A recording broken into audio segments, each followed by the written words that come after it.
vi er så herude i Mindeparken, hvor kunstneren Leif Clausen vil vise, hvordan han opstiller sine kunstværker.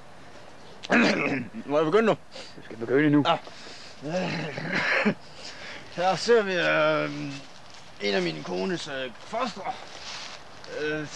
som jeg har hængt op i et træ for at symbolisere livstræet, og vi kommer fra jorden af og træet.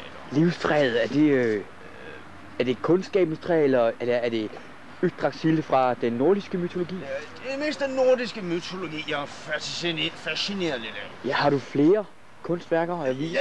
Ja.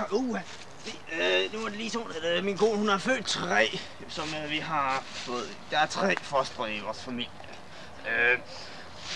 Det her, det er en af de unge piger. Så har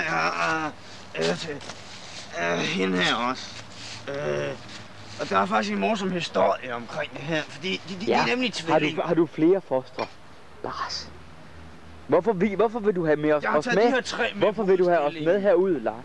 Jeg tager de her 3 med, for 3 det er sådan et godt tal. Og det symboliserer ligesom et eller andet. Og så har vi det der hænger der stadigvæk med navlebånd.